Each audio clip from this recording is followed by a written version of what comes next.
درس حضرت مولانا یوسف خان صاحب دامت برکاتہم الفیوز۔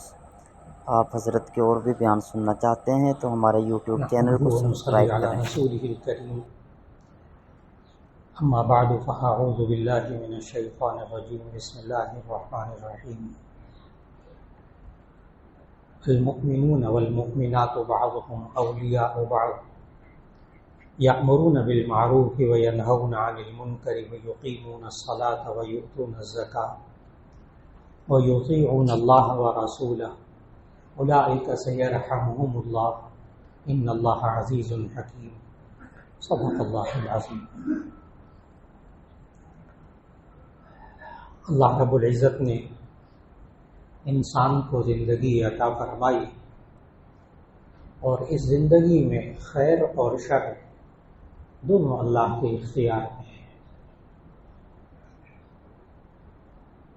اور خیر کا خالق بھی اللہ ہے، شر کا خالق بھی اللہ ہے۔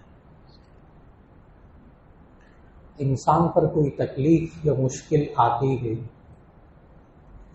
تو اس کا خالق اللہ ہوتا ہے، کوئی راحت یا نعمت انسان کو ملتی ہے تو اس کا خالق اللہ ہوتا ہے۔ ذہن میں کبھی کبھی قرآن مجید کا مطالعہ کرتے ہوئے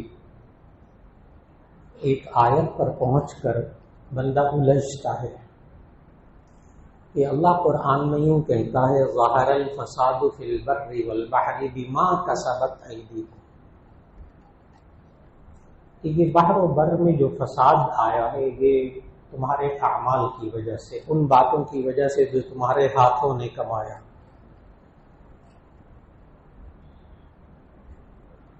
بہت سے لوگ یہ جملہ بھی بولتے ہیں جب حالات مشکل ہوتے ہیں، پریشانیاں گھر میں آتی ہیں، کاروبار میں پریشانیاں آتی ہیں، ماحول میں پریشانیاں آتی ہیں، تو یہ جملہ کہتے ہیں کہ یہ سب انسانوں کے اعمال کا کیا دھرا ہے، ان سب باتوں کا انسان ذمہ دار ہے۔ تو اب پہلی بات میں اور اس بات میں عام طور پر ذہنوں میں تعلق محسوس نہیں ہوتا۔ کیا مشکلات کا پیداوار اور مشکلات کو، گھروں میں مشکلات آ گئی، کاروبار میں مشکلات آ گئی، تو کیا یہ انسان کی وجہ سے ہے؟ یہ انسان کرتا ہے، یہ انسان کے اعمال کی وجہ سے ہے؟ یہ انسان کبھی کبھی کہتا ہے کہ میں تو، ہمارے گھر میں سب 5 وقت نمازیں پڑھتے ہیں اور سب اللہ کا شکر ہے قرآن مجید کی تلاوت کرتے ہیں، اور مرد بھی گھر میں یہ کہتے ہیں کہ حرام مال ہمارے گھر میں قدم نہیں رکھتا، گناہ ہر حد تک کوشش ہوتی ہے ہمارے گھروں میں نہ ہو، پھر پریشانیاں کیوں آتی ہیں، بیماریاں کیوں آتی ہیں؟ انسان الجھتا ہے۔ اس کے لیے پھر دوبارہ قرآن مجید کی طرف رجوع کرنا ہوگا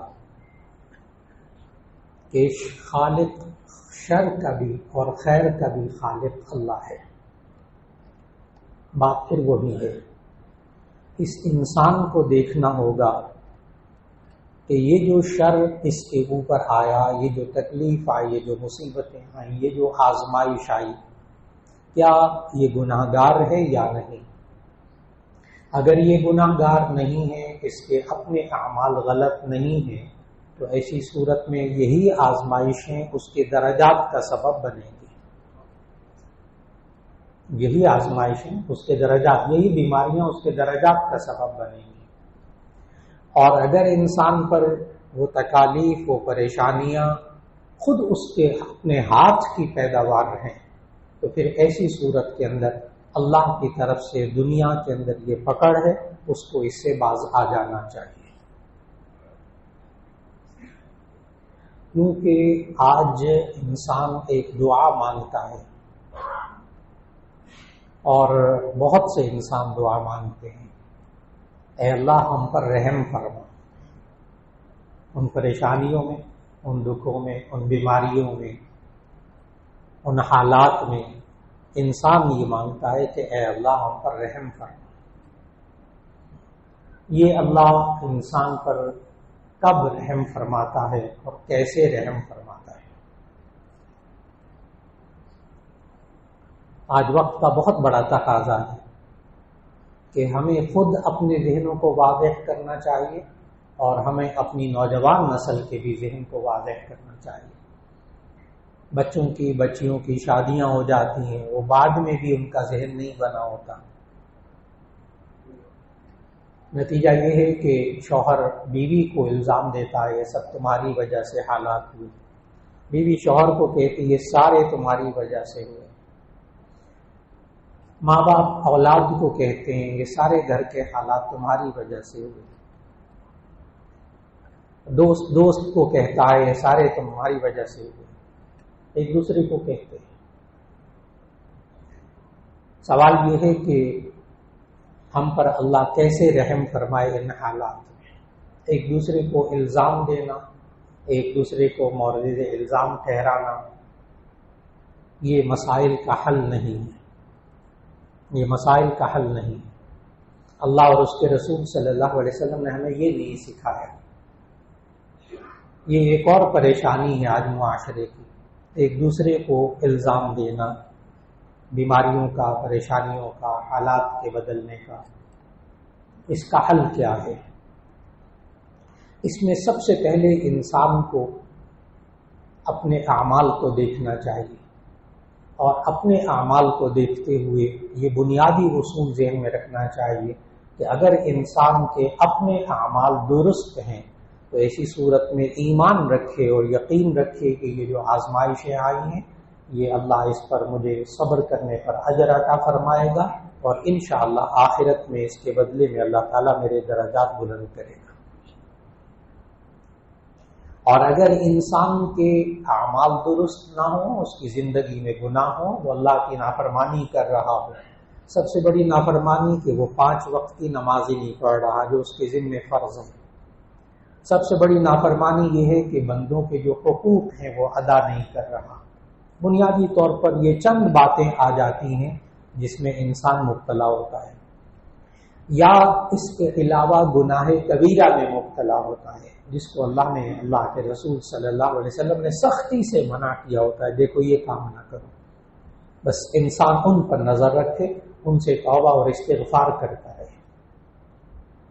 اس لیے کہ گناہوں ہو جاتے ہیں انسان سے، گناہوں سے معصوم صرف انبیاء علیہ السلام کی ذات سے۔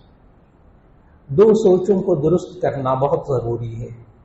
ایک یہ سوچ کہ اگر ہم نیک ہو جائیں، اگر ہم نیک اعمال کریں، گناہ بالکل نہ کریں، تو ایسی صورت میں ہمارے اوپر کوئی مصیبت نہیں آئے گی دنیا کے اندر۔ یہ گارنٹی اللہ نے نہ قرآن میں دی ہے کسی آیت میں، اور نہ یہ اللہ کے رسول صلی اللہ علیہ وسلم نے گارنٹی دی ہے۔ میں پھر الفاظ کو دہراؤں گا، بہت محتاط الفاظ یہ سمجھنے ہوں گے۔ اگر انسان مکمل طور پر 100% اللہ اور اس کے رسول صلی اللہ علیہ وسلم کے احکام کے مطابق زندگی گزارتا ہو، اور یہ سمجھے کہ میری اپنی زندگی، میرے بیوی بچوں کی زندگی بالکل درست ہے 100%، لیکن اس کے پھر باوجود آزمائشیں میرے اوپر نہیں آنی چاہیے، تو اس کا جواب عرض کیا کہ یہ اللہ اور اس کے رسول صلی اللہ علیہ وسلم نے ہمیں گارنٹی نہیں دی کہ اگر تم نیک بن جاؤ گے تو دنیا میں کوئی تمہیں تکلیف نہیں آئے گی، اس بات کی گارنٹی نہیں ہے۔ اس کے لیے 2 باتیں ذہن میں رکھ لیجیے گا۔ ایک بات تو یہ کہ اگر یہ کوئی گارنٹی ہوتی کہ جو بندہ اللہ اور اس کے رسول صلی اللہ علیہ وسلم کی کبھی نافرمانی نہ کر رہا ہوتا، اور اس پر گارنٹی ہوتی کہ اس پر مصیبت کبھی نہیں آئے گی، تو پھر ہم سب کے آخری نبی حضرت محمد رسول اللہ صلی اللہ علیہ وسلم کے بیٹوں کا انتقال ان کی گود میں نہ ہوتا، ان کی موجودگی میں ان کی عزیز ترین بیوی کا انتقال نہ ہوتا، ان کے دادا کا انتقال نہ ہوتا بچپن میں، ان کے چچا کا انتقال نہ ہوتا، ان نبی صلی اللہ علیہ وسلم کو کبھی بھی لوگ کانٹے نہ بچھاتے، کبھی بھی گڑھا کھود کر اس میں گرنے کے لیے سامان فراہم نہ کرتے، کبھی بھی بیت اللہ کے اندر نبی صلی اللہ علیہ وسلم اونٹ کی بوجھڑی ڈال کر ان پر ان کو تکلیفیں نہ پہنچائی جاتی، کبھی غزوات کے اندر نبی صلی اللہ علیہ وسلم کے دندان مبارک، دانت مبارک شہید نہ ہوتے، کبھی طائف کے میدان میں لوگ پتھر نہ مارتے، کبھی ان کے جوتے خون لہو لہان نہ ہوتے. میں نے بھی بہت مختصر سی سیرت کے وہ حالات اشارتاً ذکر کیے ہیں. نبی صلی اللہ علیہ وسلم پر جو حالات آئے، باوجود اس کے کہ گناہوں سے معصوم، اللہ کے نبی، اللہ کے آخری نبی، اللہ کے محبوب، کوئی کوتاہی نہیں پوری زندگی کے اندر، لوگ تلاش بھی نہیں کر سکے. اس کے باوجود نبی صلی اللہ علیہ وسلم پر تکالیف آئیں، یہ سمجھانے کے لیے امتی کو کہ اے امتی، اس بات کی کوئی گارنٹی نہیں کہ اگر تم نیک ہو جاؤ تو ایسی صورت میں دنیا میں کوئی مصیبت نہیں آئے گی. ہاں، اس بات کی گارنٹی ہے کہ اگر تم نیک ہو جاؤ تو آخرت میں کوئی مصیبت نہیں ہوگی. اس بات کی گارنٹی تو پورے قرآن میں بھری ہوئی ہے، بار بار بھری ہوئی ہے. اور نبی کریم صلی اللہ علیہ وسلم نے تو چھوٹی چھوٹی باتوں کے اوپر مغفرت اور رحمت کے درجات بلند ہونے کی خوشخبریاں دی ہیں. یہاں تک کہ نبی صلی اللہ علیہ وسلم کی مستند حدیث کہ اگر مومن کو ایک کانٹا بھی چبھتا ہے تو اللہ تعالیٰ اس کے ایک گناہ کو معاف فرما دیتے ہیں، ایک درجہ بلند فرما دیتے ہیں. اگر اس انسان کو بخار بھی ہوتا ہے تو نبی صلی اللہ علیہ وسلم کا ارشاد موجود کہ اللہ تعالیٰ اس کے بدلے میں اس کے گناہوں کو جلا دیتے ہیں. یہ انسان کی بیماریوں کا فلسفہ بھی اللہ نے ہمیں بتایا. اور پھر اس کے ساتھ ساتھ انسان کی زندگی کے اندر جو مشکلات آئیں اس پر اللہ تعالیٰ تب اس پر رحم فرماتا ہے. اللہ نے قرآن مجید میں سورۃ البقرہ میں ایک آیت کے اندر خطاب کر کے ایمان والوں کو فرمایا. اس سوال کا جواب بڑی توجہ سے سننے والا ہے کہ اللہ ہم پر کیسے رحمت فرمائے ان حالات میں جب انسان بہت پریشان ہو. اللہ نے فرمایا وَلَنَبْلُوَنَّكُمْ بِشَيْءٍ مِّنَ الْخَوْفِ وَالْجُوعِ وَنَقْصٍ مِّنَ الْأَمْوَالِ وَالْأَنفُسِ وَالثَّمَرَاتِ. وَلَنَبْلُوَنَّكُمْ، ہم تمہیں ضرور بھی ضرور آزمائیں گے.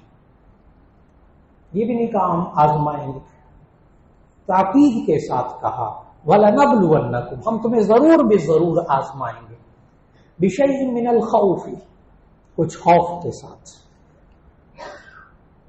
کسی چیز کا خوف، بیماری کا خوف، کاروبار میں نقصان کا خوف، رشتے کرتے وقت بچے اور بچیوں کے بارے میں خوف، کوئی ایک خوف معاشرے کے اندر. لیکن اللہ نے کہا وَلَنَبْلُوَنَّكُمْ بِشَيْءٍ مِّنَ الْخَوْفِ، ہم تمہیں ضرور بھی ضرور آزمائیں گے کچھ خوف کے ساتھ. وَالْجُوعِ، اور بھوک کے ساتھ تمہیں آزمائیں گے، بھوک دے کر آزمائیں گے. وَنَقْصٍ مِّنَ الْأَمْوَالِ وَالْأَنفُسِ وَالثَّمَرَاتِ، ہم تمہیں جانی نقصان پہنچا کر آزمائیں گے اور مالی نقصان دے کر آزمائیں گے. وَالثَّمَرَاتِ، اور پھلوں میں نقصان دے کر. یہاں مفسرین نے وَنَقْصٍ مِّنَ الْأَمْوَالِ وَالْأَنفُسِ وَالثَّمَرَاتِ کی تشریح میں لکھا کہ ثمرات سے مراد انسان جو محنت کرتا ہے اس کا پھل. کتنے ہمارے میٹرک کے اور ایف ایس سی کے بچے اور بچیاں ہیں، نمبر تھوڑے سے کم آ جاتے ہیں اور حالات کہاں تک پہنچ جاتے ہیں گھروں کے. آج یہ بڑی مشکل ہے گھروں کی، یہ خاندانوں کی. یہ ماں باپ سے پوچھئے جن کے ہاں یہ حالات ہو جاتے ہیں. بچہ محنت کرتا ہے، نوجوان محنت کرتا ہے، اس کو نہیں ملتا وہ مقصد، وہ منزل نہیں ملتی، وہ جہاں جانا چاہتا ہے وہاں نہیں جا پاتا. کیا مشکلات ہیں یہ صرف ماں باپ جانتے ہیں اس دور میں. اللہ نے کیا کہا وَالثَّمَرَاتِ، تمہاری محنتوں کے پھل میں بھی نقصان دے کر ہم تمہیں آزمائیں گے. تم ایک چیز چاہتے ہوگے نہیں ملے گی، اللہ آزما رہا ہے. سوال یہ ہے اللہ آزما رہا، اللہ کہہ رہا ہے ہم ضرور آزمائیں گے. تو جب اللہ آزمائے تو ہم کیا کریں؟ سوال یہ ہے. آگے اللہ نے اس کا جواب دیا وَبَشِّرِ الصَّابِرِينَ، صبر کرنے والوں کو خوشخبری دیجیے.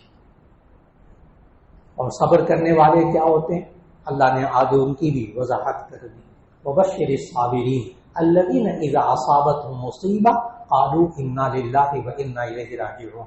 کہ جب ان کو کوئی مصیبت پہنچتی ہے تو یہ کہتے ہیں بے شک ہم اللہ کے لیے ہیں اور اللہ کی طرف لوٹ کر جانا ہے. یہ سب کچھ اللہ ہی نے کیا ہے، ہمارے اعمال ہم نے غور کر لیا ہمارے اعمال کی وجہ سے نہیں ہے. اب اللہ تعالیٰ اس کا بدلہ ہمیں عطا فرما دے گا. یہ اس کی سوچ، یہ اس کی زبان سے نکلنے والے الفاظ. عام طور پر ہم یہی سمجھتے ہیں کہ یہ انا للہ و انا الیہ راجعون یہ کسی کے وفات پر کہا جاتا ہے. کوئی بندہ مر جائے تو پھر بندہ کہے انا للہ و انا الیہ راجعون. نبی صلی اللہ علیہ وسلم نے سمجھایا اگر کسی بندے کے جوتے کا تسمہ بھی گم ہو جائے تو وہ کہے انا للہ و انا الیہ راجعون. چھوٹی چھوٹی تکلیف زبان سے ادا کرے، ترجمے کو بھی سمجھے کہ کیا کہا ہے اس نے. اصل مشکل یہ ہے کہ جب وہ ترجمہ نہ آتا ہو تو ہم سمجھ نہیں پاتے کہ ہم نے منہ سے کیا نکالا ہے. انا للہ و انا الیہ راجعون. چھوٹی چھوٹی تکلیف پر، چھوٹی چھوٹی مصیبت پر بے شک ہم اللہ کے لیے اور اللہ کی طرف لوٹ کر جانا ہے. اب اس کے نتیجے میں کیا ہوگا؟ اب سوال کا جواب آ رہا ہے کہ ہم پر اللہ کی رحمت کیسے ہو. مشکل ترین حالات میں مصائب کے ہوتے ہوئے، دکھوں کے ہوتے ہوئے انسان پر اللہ کی رحمت کیسے آتی ہے؟ اسی آیت کے اب آگے پڑھنے لگا. وَبَشِّرِ الصَّابِرِينَ الَّذِينَ إِذَا أَصَابَتْهُمْ مُصِيبَةٌ قَالُوا إِنَّا لِلَّهِ وَإِنَّا إِلَيْهِ راجعون. آگے غور سے سنیے گا. أُولَٰئِكَ عَلَيْهِمْ صَلَوَاتٌ مِّن رَّبِّهِمْ وَرَحْمَةٌ. أُولَٰئِكَ عَلَيْهِمْ صَلَوَاتٌ مِّن رَّبِّهِمْ وَرَحْمَةٌ. یہی لوگ ہیں جن پر اللہ کی طرف سے رحمت کاملہ نازل ہوتی ہے. یہی وہ لوگ ہیں جن پر اللہ کی رحمت نازل ہوتی ہے. یہ انسان جب انسان اپنے مصیبت اور مشکل اور دکھوں کے حالات میں اللہ کی طرف سے رخ پھیر کر اور اپنے لیے مصیبتیں کھڑی کر لیتا ہے جس کے نتیجے میں اللہ کی رحمت اس انسان پر نہیں آتی. آج وقت کا بہت بڑا تقاضا اور اس کے لیے کرنا کیا چاہیے؟ بہت اچھی طرح اپنے خاص طور پر نوجوان نسل کو اور اپنے گھروں میں یہ ماحول بنانے کی کوشش کیجیے کہ جب کبھی مشکل ہو، کوئی بیماری ہو، کوئی مصیبت ہو، کوئی دکھ کی بات ہو، ایک بات سوچنی ہے بس، اب ان حالات میں اللہ کا کیا حکم ہے. بہت آسان ہے، مشکل لیکن جو بات کے جملہ ہے وہ بہت آسان ہے کہ ان مشکل حالات میں، مصیبتوں کے حالات میں، تکالیف کے حالات میں بندے نے یہ سوچنا ہے اس وقت اللہ کا کیا حکم ہے. ہم سے غلطی اس معاشرے میں یہ ہو رہی ہے کہ اس وقت ہم اللہ کے احکام کو توڑ رہے ہوتے ہیں. بہت بڑی غلطی ہے. اس وقت ہم اللہ کے احکام کو توڑ رہے ہوتے ہیں. مصیبت میں مبتلا ہے، دکھ میں مبتلا ہے، جو کرنا کرنا نہیں. پھر اس وقت سوچنا ہے اب اللہ کا کیا حکم ہے. اب اس میں میرے عمل سے کسی بندے کو تکلیف نہ پہنچے. اب اس دکھ کے وقت میں، اس مصیبت میں کسی انسان کا میں حق نہ مار لوں، کسی انسان کے حق تلفی نہ ہو جائے، میرے منہ سے کوئی بدزبانی کے کلمات نہ نکل جائے، میری زبان سے کوئی کسی کی تحقیر اور تذلیل نہ ہو جائے. اس وقت انسان کنٹرول کر لے اور اللہ کی طرف رجوع کر لے اور سوچے کہ اس وقت میں اللہ کا کیا حکم ہے. اولئک علیہم صلوات من ربہم ورحمہ. یہی لوگ ہیں کہ ان پر اللہ کی رحمتیں نازل ہوتی ہیں. شروع میں ایک سوال کیا تھا، اللہ تعالیٰ کیسے رحم کرتا ہے لوگوں پر. ایک تو یہ کام ہے، اور دوسرا کام جو شروع میں ایک آیت پڑھی کہ کن کاموں کی وجہ سے اللہ کی رحمت انسان پر متوجہ ہوتی ہے، وہ کام انسان کم از کم نہ چھوڑے. المؤمنون والمؤمنات بعضهم اولیاء بعض یأمرون بالمعروف وینہون عن المنکر ویقیمون الصلاة ویؤتون الزکاة ویطیعون اللہ ورسولہ اولئک سیرحمہم اللہ. یہ وہ لوگ ہیں جن پر عنقریب اللہ رحم فرما دے گا. کیا کام کرنے ہیں؟ المؤمنون والمؤمنات اولیاء بعضهم اولیاء بعض. یہ ایمان والے آپس میں ایک دوسرے کے دوست ہوتے ہیں. نہ پالیں دشمنیاں، نہ پالیں مقدمے بازیاں. اللہ کی رحمت اٹھ جائے گی، اللہ کی رحمت اٹھ جائے گی. نہ پالیں نفرتیں، نہ پالیں بغض اور کینہ. اللہ کی رحمت نہیں رہے گی، نہ پالے، کچھ نہیں ملے گا۔ پہلا مرحلہ اولئک سیرحمہم اللہ، یہ کن لوگوں کے لیے، کن لوگوں کے لیے؟ کہ یہی وہ لوگ ہیں جن پر اللہ رحم فرماتا ہے۔ اس کی پہلی شرط المؤمنون والمؤمنات بعضهم اولیاء بعض، یہ ایمان والے مرد، یہ ایمان والے عورتیں آپس میں ایک دوسرے سے دوست ہوتی، دشمنیاں رکھ کر رحمت نہیں آتی، لڑائی کی وجہ سے رحمتیں اٹھ جاتی، آپس میں لڑائی کے لڑنے کی وجہ سے اللہ کی رحمت اٹھ جاتی۔ ایک دوسرے، اس نے میرے اوپر زیادتی کی، وہ اتنا بول رہا ہے، وہ اتنا کچھ کہہ رہا ہے، مولانا میں ایک لفظ بھی نہیں کہہ سکتا، اس کے لیے پھر وہ حضرت ابو بکر صدیق رضی اللہ تعالیٰ عنہ والا واقعہ ذہن میں رکھ لیں۔ لوگ یہ سوال کرتے ہیں، کہتے ہیں مولانا اگلا زیادتی کر رہا ہے، ہم زبان سے کچھ کہہ بھی نہیں سکتے۔ حضرت ابو بکر صدیق رضی اللہ تعالیٰ عنہ موجود، نبی صلی اللہ علیہ وسلم بھی موجود پاس۔ ایک یہودی حضرت ابو بکر صدیق رضی اللہ تعالیٰ عنہ کو برا بھلا کہہ رہا تھا، وہ یہودی برا بھلا کہہ رہا تھا، حضرت ابو بکر صدیق رضی اللہ تعالیٰ عنہ چپ کر کے سن رہے تھے۔ نبی صلی اللہ علیہ وسلم مسکرا رہے تھے، اتنے میں تھوڑی دیر تو حضرت ابو بکر برداشت کرتے رہے۔ آخر کار وہاں روایت کے الفاظ یہ ہیں کہ اس یہودی کے وہی جملے اس یہودی پر لوٹا دیے، کوئی زائد بات نہیں کی، کوئی ظلم نہیں کیا، اسی یہودی کے وہی جملے نبی صلی اللہ علیہ وسلم کے سامنے بیٹھے ہوئے حضرت ابوبکر صدیق نے وہ لوٹا دی۔ بس لوٹانے کی دیر تھی، نبی صلی اللہ علیہ وسلم اٹھ کے چل دی۔ اب حضرت ابوبکر کو بھی اندازہ ہو گیا کہ یہ تو کوئی مسئلہ ہو گیا، فوراً پیچھے گئے اور عرض کیا یا رسول اللہ صلی اللہ علیہ وسلم، جب تک وہ یہودی مجھے برا والا کہتا رہا اور آپ پاس بیٹھے مسکراتے رہے، اور جب میں نے اسی کی باتوں کو دہرانا شروع کر دیا، جواب دینا شروع کر دیا، تو آپ اٹھ کر واپس آ گئے۔ نبی صلی اللہ علیہ وسلم نے جواب دیا، اب وہ جواب سننے والا ہے، کاش اس جواب پر ہمارا ایمان ہو جائے، معاشرے میں ایمان آ جائے ہمیں اس معاشرے کے اندر۔ نبی صلی اللہ علیہ وسلم نے جواب دیا کہ جب تک وہ یہودی تمہیں برا بھلا کہہ رہا تھا اور تم چپ کر سن رہے تھے، تو اللہ نے ایک فرشتہ مقرر کیا ہوا تھا جو یہودی کی اسی باتوں کو اس پر لوٹا رہا تھا، اور جب تم نے جواب دینا شروع کر دیا تو درمیان میں سے فرشتہ چلا گیا اور شیطان آ گیا۔ اب شیطان مسکرانے لگا، دو لڑ پڑے نا، یہ دو لڑ پڑے، شیطان مسکرانے لگ گیا، تو میرا کیا کام ہے، اٹھ کر آ گیا۔ کاش ہمارا ایمان ہو اس بات پر کہ ان اللہ مع الصابرین، اللہ صبر کرنے والوں کے ساتھ ہوتا ہے، اللہ برداشت کرنے والوں کے ساتھ ہوتا ہے، اللہ فرشتے مقرر کر دیتا اس کا حساب کتاب برابر کرنے کے لیے۔ کاش ایمان ہو اس بندے کا۔ آج بڑی بڑی مصیبتیں انسان نے پالی ہوئی ہیں صرف زبان سے جواب دینے کی وجہ سے۔ اس سوال کا جواب دے رہا ہوں کہ اگر اگلا زیادتی کر رہا تو جہاں زبان سے بھی نہیں کہہ سکتے، تو اس کا جواب بھی حضرت ابوبکر صدیق رضی اللہ تعالیٰ عنہ کے اس واقعے سے ذہن میں رکھنا ہوگا۔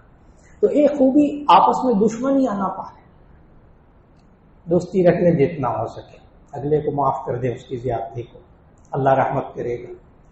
نمبر 2، المؤمنون والمؤمنات بعضهم اولیاء بعض یأمرون بالمعروف وینہون عن المنکر۔ وہ لوگ جن پر اللہ رحم کرتے ہیں وہ لوگ ہوتے ہیں یأمرون بالمعروف وینہون عن المنکر، جو معاشرے کے اندر نیکی کا حکم دیتے دیتے برائی سے روکتے رہتے، اللہ ان پر رحم کرتا ہے۔